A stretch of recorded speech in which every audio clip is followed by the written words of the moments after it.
Good morning my dear students.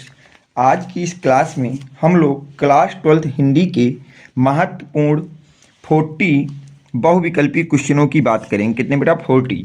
जितने भी question आज के इस वीडियो में मैं आपको करा रहा हूँ, ये क्वेश्चन बेटा आपके बोर्ड एग्जाम में पूछे गए, लगभग 4 से 5 बार पूछे गए क्वेश्चन हैं। इसलिए इन क्वेश्चनों को आप अच्छी तरह से तैयार कर लें, क्योंकि इन्हीं क्वेश्चनों के इस साल भी आने के चांस सबसे ज़्यादा हैं। इसलिए इन क्वेश्चनों को आप अच्छी तरह से तैयार कर लेंगे, जितने भी क्वेश्चन आपको यहाँ कराए जाएंगे। पहले क्वेश्चन की अगर हम लोग बात करते हैं बेटा, पहला क्वेश्चन आपसे कह रहा है द्विवेदी युग और छायावादी युग के दोनों युगों में लेखन का कार्य करने वाले लेखक, मतलब आपको उस लेखक का नाम बताना है जिसने द्विवेदी युग में और छायावादी युग में, दोनों युगों में अपना लेखन का कार्य किया है। पहला कह रहा है महावीर प्रसाद द्विवेदी, बाल कृष्ण भट्ट, गुलाब राय, सरदार पूर्ण सिंह। तो सबको पता है कि बेटा द्विवेदी युग और छायावादी युग, दोनों युगों में लेखन का कार्य करने वाले लेखक का नाम है बेटा गुलाब राय। क्या नाम है बेटा उनका? गुलाब राय। तो इसका ऑप्शन नंबर आपका सी करेक्ट हो जाएगा। चलते बेटा नेक्स्ट क्वेश्चन पे, कि नेक्स्ट क्वेश्चन आपका क्या कह रहा है उसकी बात कर लेते हैं बेटा।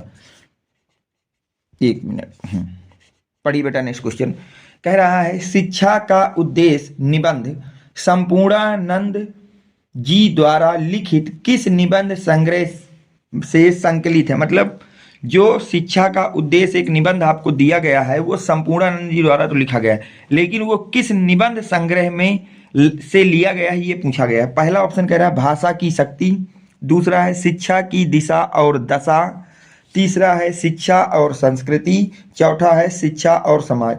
तो जो आपका बेटा शिक्षा का उद्देश्य निबंध है वो आपका भाषा की शक्ति में संग्रहित है। किसमें है बेटा? भाषा की शक्ति में। तो ऑप्शन नंबर ए आपका करेक्ट हो जाएगा।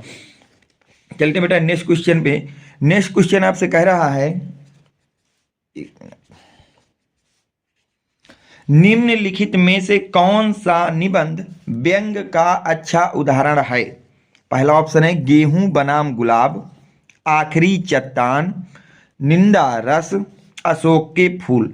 तो बेटा याद रखना कि जो हमारे व्यंग का एक अच्छा उदाहरण है वो है बेटा निंदा रस, ऑप्शन नंबर सी। ये निबंध है आपका एक, और जिसको जब आप पढ़ते हैं तो आपको काफी जो है हास्य रस आपके अंदर उत्पन्न होता है, इसलिए ये निंदा रस जो है व्यंग का एक अच्छा उदाहरण है। नेक्स्ट क्वेश्चन की बात करें तो वो है बेटा निम्नलिखित में से कौन निबंधकार नहीं है। क्वेश्चन कह रहा है बेटा कि निम्नलिखित में से कौन निबंधकार नहीं है।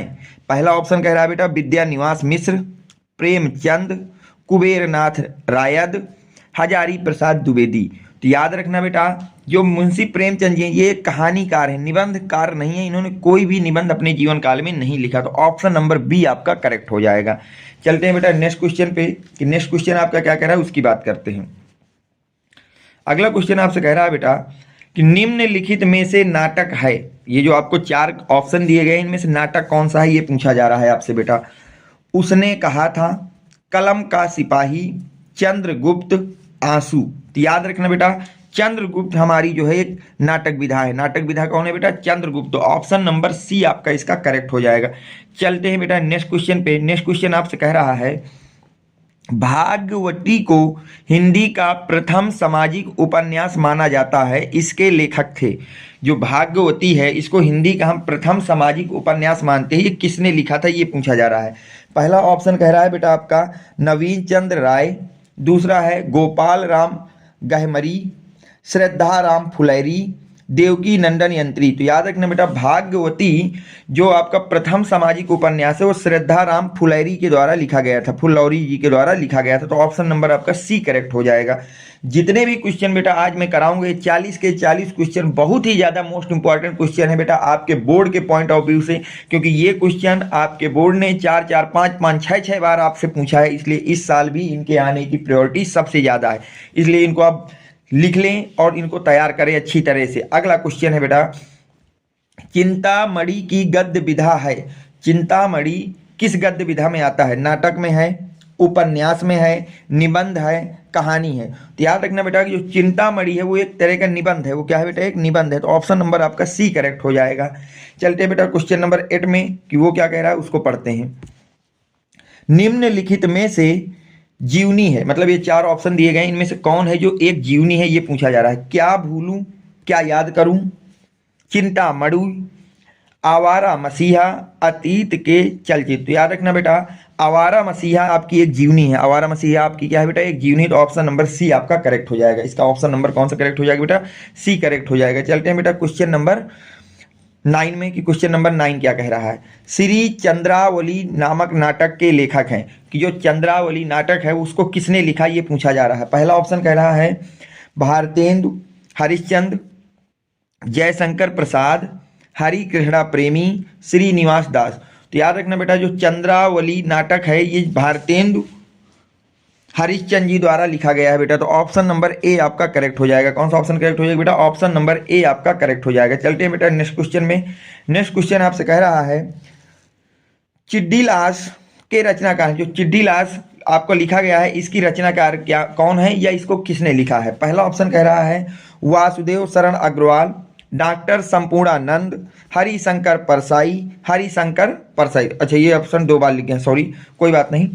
तो लिट्टी दास के रचनाकार हैं बेटा आपके डॉक्टर संपूर्णानंद। कौन है बेटा, डॉक्टर संपूर्णानंद। तो ऑप्शन नंबर बी आपका जो है करेक्ट हो जाएगा। ऑप्शन नंबर बी जो है आपका क्या हो जाएगा बेटा, करेक्ट हो जाएगा। चलते हैं बेटा नेक्स्ट क्वेश्चन पे, कि नेक्स्ट क्वेश्चन क्या कह रहा है उसको देखिए। क्वेश्चन नंबर 11 की अगर हम लोग बात करें तो क्वेश्चन नंबर 11 आपसे कह रहा है डॉक्टर हजारी प्रसाद द्विवेदी की रचना है। आपको चार ऑप्शन दिए गए हैं, पूछा गया है कि इनमें से कौन सी ऐसी रचना है जो डॉक्टर हजारी प्रसाद द्विवेदी द्वारा लिखी गई है। पहली है बेटा चिंतामणि, पंच परमेश्वर, कुटज, चंद्रकांता। तो डॉक्टर हजारी प्रसाद द्विवेदी जी द्वारा जो लिखी रचना है उसका नाम होता है बेटा कुटज। कुटज को जो है डॉक्टर हजारी प्रसाद द्विवेदी जी ने लिखा है। चलते हैं बेटा नेक्स्ट क्वेश्चन में। क्वेश्चन नंबर 12 क्या कह रहा है, देखिए क्वेश्चन नंबर 12 आपसे कह रहा है बेटा डॉक्टर श्याम सुंदर दास द्वारा लिखित, डॉक्टर श्याम सुंदर दास द्वारा लिखित मेरी कहानी हिंदी गद्य की कौन सी विधा है। कि जो डॉक्टर श्याम सुंदर दास जी ने एक रचना लिखी जिसका नाम है मेरी कहानी, ये किस कौन सी विधा की गद्य है। ठीक है, तो देखिए ध्यान से। पहला ऑप्शन कह रहा है आत्मकथा, दूसरा कह रहा है जीवनी, तीसरा कह रहा है संस्मरण और चौथा कह रहा है कहानी। तो कभी इस तरह की ट्रिक मत बना लेना बेटा कि जैसे यहाँ लिखा है मेरी कहानी तो आपको पता हो जाए कि कहानी ही होगी तो कहानी को आपने टिक कर दिया, इस तरह गलत हो जाएगा। आपको याद होना चाहिए कि कौन सी रचना किस विधा में आती है। तो देखिए यहाँ लिखा तो मेरी कहानी है, मैक्सिमम बच्चे जो है कहानी वाले ऑप्शन को टिक कर देंगे क्योंकि वहाँ पे कहानी शब्द लिखा है तो उन्हें लगेगा ये कहानी की विधा है, जबकि एक आपकी क्या है आत्मकथा है। ये क्या है बेटा आपकी आत्मकथा है। तो ऑप्शन नंबर ए आपका करेक्ट हो जाएगा। ऑप्शन नंबर ए आपका क्या हो जाएगा बेटा, करेक्ट हो जाएगा। चलते बेटा नेक्स्ट क्वेश्चन में। क्वेश्चन नंबर 13 की अगर हम लोग बात करें उसमें क्या बोला गया है। क्वेश्चन नंबर 13 कह रहा है निम्नलिखित में से मेरे विचार कृति के लेखक हैं। इनमें से ये चार लेखकों के नाम दिए, इनमें से किस लेखक ने मेरे विचार जो आपकी रचना है उसको लिखा है। पहला ऑप्शन कह रहा है बेटा प्रोफेसर जी सुंदर रेड्डी, अगला ऑप्शन है कन्हैया मिश्र प्रभाकर, कन्हैया लाल मिश्र प्रभाकर, आगे हरिशंकर परसाई। तो याद रखना बेटा मेरे विचार जो है प्रोफेसर जी सुंदर रेड्डी द्वारा लिखा गया है। तो ऑप्शन नंबर ए हमारा करेक्ट हो जाएगा। कौन सा ऑप्शन बेटा, ऑप्शन नंबर ए हमारा जो है करेक्ट हो जाएगा। चलते हैं बेटा नेक्स्ट क्वेश्चन पे। तो नेक्स्ट क्वेश्चन आपसे कहा जा रहा है किशोरी लाल गोस्वामी की रचना है जी। किशोरी लाल गोस्वामी की रचना कौन सी है। इंदुमती, नहुस, आलोक पर्व, अपनी खबर, अपनी खबर। तो याद रखना बेटा किशोरी लाल गोस्वामी ने जो रचना लिखी उसका नाम है इंदुमती। क्या नाम है बेटा, इंदुमती। तो ऑप्शन नंबर ए आपका करेक्ट हो जाएगा। नेक्स्ट क्वेश्चन की अगर हम लोग बेटा बात करते हैं कि नेक्स्ट क्वेश्चन आपसे क्या बोला गया है, तो नेक्स्ट क्वेश्चन आपसे कह रहा है वासुदेव शरण अग्रवाल द्वारा लिखित कृति है। वासुदेव शरण अग्रवाल जी द्वारा लिखित कृति कौन सी, यानी कि वासुदेव शरण अग्रवाल में इनमें से कौन सी रचना लिखी है। पुनर्वा, पृथ्वी पुत्र, आलोक पर्व, धरती के फूल। तो याद रखना बेटा कि वासुदेव शरण अग्रवाल ने पृथ्वी पुत्र नामक जो कृति है वो उनके द्वारा लिखी गई है। तो ऑप्शन नंबर बी हमारा करेक्ट हो जाएगा। चलते हैं बेटा नेक्स्ट क्वेश्चन में। क्वेश्चन नंबर 16 में क्या कह रहा है उसको देखते हैं। क्वेश्चन नंबर 16 आपसे कह रहा है बद्री नारायण चौधरी प्रेमा घन होता है द्वारा संपादित है। मतलब इनमें से कौन सी ऐसी रचना है जो बद्री नारायण चौधरी ने संपादित किया है, उसको छापा है। आनंद कादम्बिनी, दीनमान, साप्ताहिक हिंदुस्तान, आज कल। तो याद रखना बेटा, बद्री नारायण चौधरी या प्रेमघन द्वारा जो संपादित पत्रिका है उनका नाम था आनंद कादम्बिनी। क्या नाम था बेटा? आनंद कादम्बिनी। तो ऑप्शन नंबर ए आपका करेक्ट हो जाएगा। चलते हैं बेटा नेक्स्ट क्वेश्चन पे। नेक्स्ट क्वेश्चन आपसे क्या कह रहा है उसकी बात करते हैं। एक मिनट। नेक्स्ट क्वेश्चन आपसे कह रहा है बेटा, निम्नलिखित में से हजारी प्रसाद द्विवेदी का निबंध संग्रह है, कि ये आपको 4 ऑप्शन दिए गए हैं, इनमें से कौन सा है जो हजारी प्रसाद द्विवेदी के लिखा हुआ निबंध है। पहला ऑप्शन कह रहा है बेटा हिंदी साहित्य की भूमिका, दूसरा है आलोक पर्व, तीसरा है साहित्य सहचर और चौथा है साहित्य का मर्म। तो याद रखना बेटा, हजारी प्रसाद द्विवेदी द्वारा जो निबंध संग्रह लिखा गया है वो है आलोक पर्व। वो कौन सा बेटा? आलोक पर्व। तो ऑप्शन नंबर बी आपका करेक्ट हो जाएगा। चलते बेटा क्वेश्चन नंबर 18 में बोला जा रहा है बेटा, निम्नलिखित में से कन्हैयालाल मिश्र प्रभाकर की रचना है, इनमें से कौन सी ऐसी रचना है जो कन्हैयालाल मिश्र या प्रभाकर जी द्वारा लिखी गई है। पहला है उरु ज्योति, पहला क्या बेटा? उरु ज्योति, अग्नि की उड़ान, महके आंगन चहके द्वार, मेरे विचार। तो याद रखना बेटा, कन्हैयालाल मिश्र प्रभाकर के द्वारा जो लिखी गई रचना है उसका नाम है महके आंगन चहके द्वार, महके आंगन चहके द्वार। तो ऑप्शन नंबर सी आपका करेक्ट हो जाएगा। ऑप्शन नंबर सी जो है वो आपका क्या हो जाएगा बेटा? करेक्ट हो जाएगा। चलते हैं नेक्स्ट में। नेक्स्ट क्वेश्चन आपसे पूछा जा रहा है बेटा, बाण भट्ट की आत्मकथा किस विधा की रचना है। कि जो बाण भट्ट की आत्मकथा है वो क्या है? निबंध है, कहानी है या उपन्यास है, आत्मकथा है, गद्य है, क्या है ये पूछा जा रहा है। तो याद रखना, बाण भट्ट की आत्मकथा, तो ऑप्शन पहला कह रहा है निबंध है, दूसरा उपन्यास है, रेखा चित्र है, आत्मकथा है। तो याद रखना बेटा, बाण भट्ट की जो आत्मकथा है वो आपका एक बेटा क्या है? उपन्यास है। वो आपका क्या है बेटा? एक उपन्यास है। तो ऑप्शन नंबर बी हमारा करेक्ट हो जाएगा। ऑप्शन नंबर बी हमारा क्या हो जाएगा बेटा? करेक्ट हो जाएगा। चलते बेटा अगले क्वेश्चन में, क्वेश्चन नंबर 20 में। तो क्वेश्चन नंबर 20 आपसे कह रहा है, आदिकाल के रचनाकार हैं। आदिकाल जो आपकी रचना है ये किसके द्वारा लिखी गई है। पहला ऑप्शन कह रहा है नरपति नाल, अयोध्या सिंह उपाध्याय, केशव दास, नाभा दास। तो याद रखना बेटा, आदिकाल के रचनाकार है नरपति नाल। कौन है बेटा? नरपति नाल जी आदिकाल के रचनाकार है। तो ऑप्शन नंबर ए आपका करेक्ट हो जाएगा। ऑप्शन नंबर ए आपका क्या हो जाएगा बेटा? करेक्ट हो जाएगा। चलते बेटा नेक्स्ट क्वेश्चन पे। तो नेक्स्ट बोला जा रहा है, जायसी का पद्मावत, जायसी का पद्मावत किस भाषा में लिखा गया है। कि जो जायसी का पद्मावत है वो किस भाषा में लिखा है? ब्रज भाषा में, अवधी में, खड़ी बोली में या फारसी में। तो याद रखना बेटा, जायसी का जो पद्मावत है वो आपकी अवधी भाषा में लिखा गया है। किस भाषा में बेटा? अवधी भाषा में लिखा गया है। तो ऑप्शन नंबर बी आपका करेक्ट हो जाएगा। ऑप्शन नंबर आपका जो है बी आपका क्या हो जाएगा बेटा? करेक्ट हो जाएगा। चलते हैं बेटा नेक्स्ट क्वेश्चन पे। तो नेक्स्ट क्वेश्चन आपसे कह रहा है, निम्नलिखित में से भक्ति काल की कृति है, इनमें से कौन सी ऐसी कृति है जो भक्ति काल की है, ये आपसे पूछा जा रहा है। पहला है साकेत, पार्वती मंगल, कमायनी, पृथ्वीराज रासो। तो याद रखना बेटा, पार्वती मंगल ये आपकी जो रचना है ये भक्ति काल में की गई थी। कब की गई थी बेटा? भक्ति काल में। तो ऑप्शन नंबर बी आपका करेक्ट हो जाएगा। चलते हैं बेटा अगले क्वेश्चन पे कि वो क्या कह रहा है उसकी हम लोग बात करते हैं। तो देखिए बेटा नेक्स्ट क्वेश्चन की अगर हम बात करें, क्वेश्चन नंबर 23 आपसे कह रहा है, कौन सा ग्रंथ भक्ति काल का है। इनमें से 4 ग्रंथों के नाम दिए बेटा और पूछा ये जा रहा है कि कौन सा ऐसा ग्रंथ है जो भक्ति काल में लिखा गया है।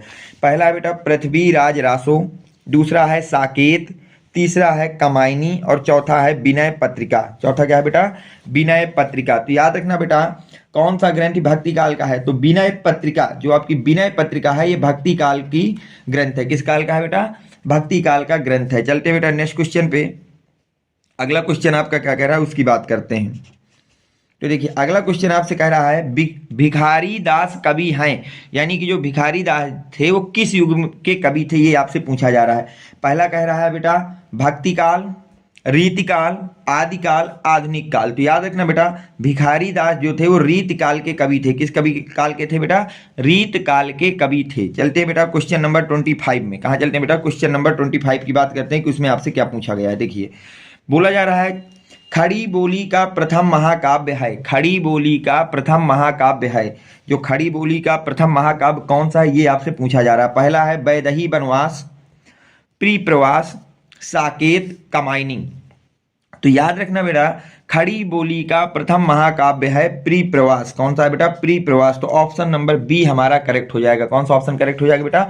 ऑप्शन हमारा बी करेक्ट हो जाएगा। चलते हैं बेटा नेक्स्ट क्वेश्चन पे, कि नेक्स्ट क्वेश्चन आपसे क्या कह रहा है उसकी बात करते हैं। 26, क्वेश्चन नंबर 26 को देखिए ध्यान से। बोला जा रहा है आधुनिक युग की मीरा है। 4 ऑप्शन दिए गए हैं। बोला ये जा रहा है कि आधुनिक युग की मीरा किसको कहा जाता है? पहला है महादेवी वर्मा को, पहला है बेटा महादेवी वर्मा को, सुभद्रा कुमारी चौहान को, सुमित्रा कुमारी सिन्हा को, इनमें से कोई नहीं। तो याद रखना बेटा, आधुनिक युग की मीरा हम लोग महादेवी वर्मा को कहते हैं। किसको कहते हैं बेटा? महादेवी वर्मा को कहते हैं। देखिए नेक्स्ट क्वेश्चन आपसे कह रहा है बेटा, वीर गाथा काल की विशेषता है। वीर गाथा काल की विशेषता है।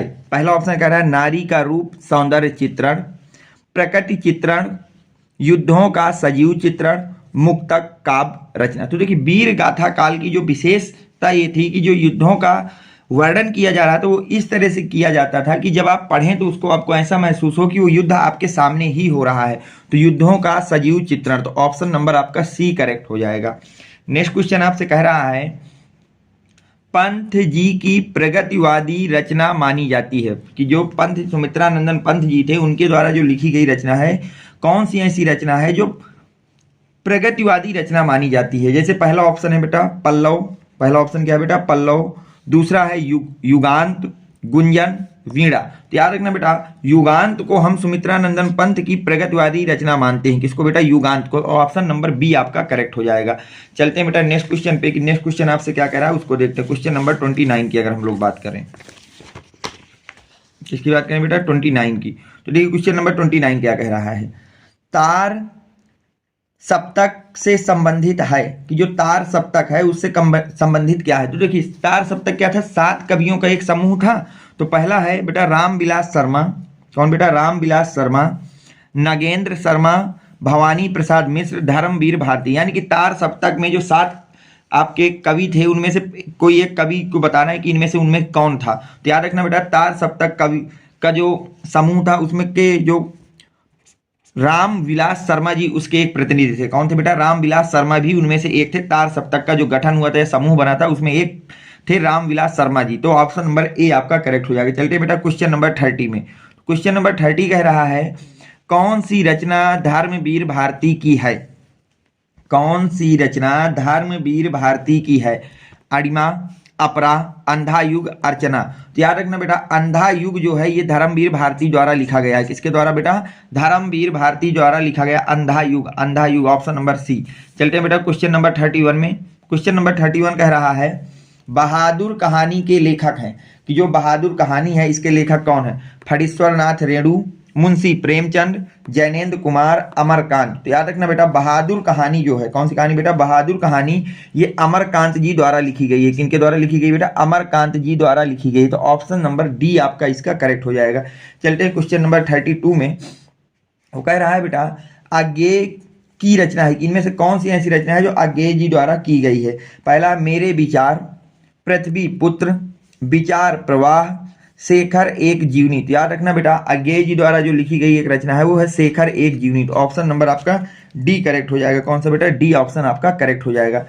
देखिए अगला क्वेश्चन आपसे कह रहा है निम्नलिखित में से हजारी प्रसाद द्विवेदी की रचना है, इनमें से कौन सी ऐसी रचना है जो हजारी प्रसाद द्विवेदी जी द्वारा लिखी गई है? पहला है विचार और वितर्क, पहला है बेटा विचार और वितर्क, भिल्लेसुर बकरिया, साहित्य का मर्म, हिंदी साहित्य की भूमिका। तो ये आपके लिए बेटा HW है। इसका जो भी आंसर होगा वो आपको कमेंट सेक्शन में बताना है कि इनमें से 4 में से ऐसी कौन सी रचना है जो हजारी प्रसाद द्विवेदी जी द्वारा लिखी गई है। आपको HW का काम है। चलते हैं बेटा नेक्स्ट क्वेश्चन में। अगला क्वेश्चन कहा जा रहा है बेटा निम्नलिखित में से आचार्य रामचंद्र शुक्ल द्वारा लिखा गया निबंध है तुम चंदन हम पानी, राष्ट्र का स्वरूप, अशोक के फूल, कविता क्या है? तो याद रखना बेटा इन चारों निबंध हैं, चारों के चारों तो आपको निबंध दिए गए हैं। तो इनको यहाँ से क्वेश्चन आपका पुट हो सकता है किसी भी तरह का। तो देखिए इन चारों को याद रखिए किसने किसको लिखा है। तो तुम चंदन हम पानी, तुम चंदन हम पानी की अगर बात करें तो विद्या निवास मिश्र द्वारा लिखा गया है। किसके द्वारा लिखा गया है बेटा? विद्या निवास मिश्र जी द्वारा लिखा गया है। इसको याद रखना। राष्ट्र का स्वरूप की अगर हम लोग बात करते हैं तो ये वासुदेव शरण अग्रवाल द्वारा लिखा गया है। वासुदेव शरण अग्रवाल जी द्वारा लिखा गया, इसको याद रखना। अशोक के फूल की अगर हम लोग बात करें तो ये हजारी प्रसाद द्विवेदी जी द्वारा लिखा गया है। अगर हम बात करते हैं अशोक के फूल तो ये लिखा गया है हजारी प्रसाद द्विवेदी जी द्वारा लिखा गया है। Option number D. और लास्ट क्या बेटा, कविता क्या है। अगर हम कविता क्या है की बात करें तो ये लिखा गया है आचार्य रामचंद्र शुक्ल द्वारा। किसके द्वारा लिखा गया बेटा, आचार्य रामचंद्र शुक्ल जी द्वारा लिखा गया, आचार्य रामचंद्र शुक्ल जी द्वारा लिखा गया। इन चारों निबंधों को याद रखना किसको किसने लिखा है। तो तुम चंदन हम पानी, तो ये विद्या निवास द्वारा लिखा गया है। राष्ट्र का स्वरूप वासुदेव शरण अग्रवाल द्वारा लिखा गया है। अशोक के फूल हजारी प्रसाद द्विवेदी जी द्वारा लिखा गया है। और कविता क्या है ये लिखा गया आचार्य रामचंद्र शुक्ल द्वारा। किनके द्वारा लिखा गया बेटा, आचार्य रामचंद्र शुक्ल। तो हमसे पूछा है कि निम्नलिखित में से आचार्य रामचंद्र शुक्ल द्वारा लिखा निबंध है, तो ऑप्शन नंबर डी आपका करेक्ट हो जाएगा। ऑप्शन नंबर डी आपका क्या हो जाएगा बेटा, करेक्ट हो जाएगा। चलते हैं बेटा नेक्स्ट क्वेश्चन पे। नेक्स्ट क्वेश्चन आपसे क्या कह रहा है।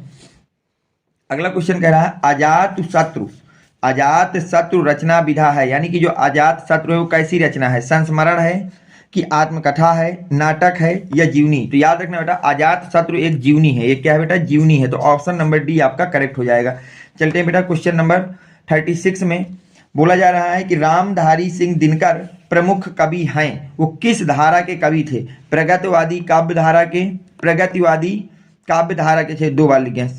सॉरी पहला ऑप्शन है प्रयोगवादी काव्य धारा के, प्रगतिवादी काव्य धारा के, निर्गुण ज्ञानाश्री काव्य धारा के या सगुण काव्य धारा के। तो ये भी आपके लिए HW है बेटा। इसका जो भी ऑप्शन हो आपको कमेंट सेक्शन में जरूर बताना है कि इसका कौन सा ऑप्शन करेक्ट होगा। तो आपको केवल 2 क्वेश्चन आपके दिए जा रहे हैं होमवर्क में, और मुझे उम्मीद है कि आप ये दोनों क्वेश्चन अच्छी तरह से इनके आंसर जो भी होंगे वो आपको पता होंगे और आप कमेंट सेक्शन में जरूर से जरूर लिखेंगे। चलते हैं बेटा नेक्स्ट क्वेश्चन पे। तो अगला क्वेश्चन आपसे कह रहा है बिहारी की रचनाओं का छंद है, कि जो बिहारी अपनी रचनाएं लिखते थे उसका छंद कौन सा है। सवैया, चौपाई, दोहा, कुंडलियां। तो याद रखना बिहारी की रचनाओं में जो छंद यूज होता था वो था बेटा दोहा। क्या यूज होता था बेटा, दोहा। अगला है आंसू रचना है, कि आंसू किनके द्वारा लिखी गई रचना है।